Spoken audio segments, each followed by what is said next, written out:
సముద్రానికి దేవుడు హద్దు నియమించినాడు. ఆ హద్దును దాటది ఏం లేదు, కొంచెం కూడా ముందుకి రాదు.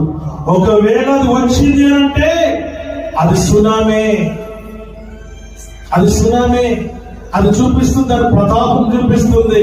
దాని ప్రతాపం చూపించినట్టే వేల సంఖ్యలో, లక్షల సంఖ్యలో దానిలోనికి, సముద్ర గర్భంలోనికి లాక్కొని వెళ్ళిపోతుంది. అంతే, ఎవ్వరికి కూడా ప్రేమ దేని పిల్లలు ఆచూకు కూడా దొరకని పరిస్థితి. సునామీ వచ్చినప్పుడు మనకందరికి తెలిసిన విషయం ఏంటంటే, మనం అందరం చూసినాం ఏం జరిగింది. మనుషులు వేల సంఖ్యలో, లక్షల సంఖ్యలో ఇప్పటి వరకు అడ్రస్ లేకుండా పోయినారు. అందుకే ఏం వాక్యం చెప్తుంది అని అంటే, దేవుడు వాక్యము సెలవిస్తున్నటువంటి మాటలు మనం ఇక్కడ చూస్తూ ఉన్నాం. నువ్వు ఆ విషయాన్ని గమనించాలి. ఏ విషయాన్ని గమనించాలి? దాని హద్దు దాటితే దాని ప్రవర్తన, దాని తీరు, దాని యొక్క పరిస్థితి భయంకరముగా ఉంటుంది.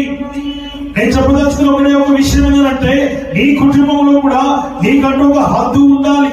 నీకంటూ ఒక హద్దు ఉంది. ఆ హద్దు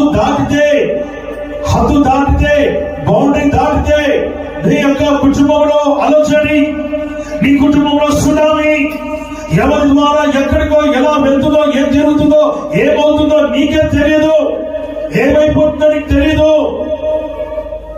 అవసరం మీకు చెప్పాను నేను, రబ్బర్ బ్యాండ్ అనేది ఏదేందో దాన్ని ఎంతవరకు మనం లాగాలో, ఎంతవరకు దాన్ని మనం ఆడుకోవాలో అంతవరకే మనం దాంతో ఆడుకోవాలి, అంతవరకే లాగాలి.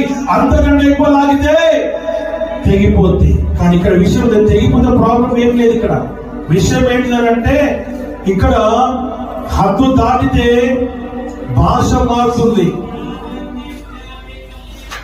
రిలేషన్షిప్ మారిపోతుంది. అనగా బంధాలు, అనుబంధాలు లేక సంబంధాలు, మానవ సంబంధాలు అన్ని తెగిపోతాయి.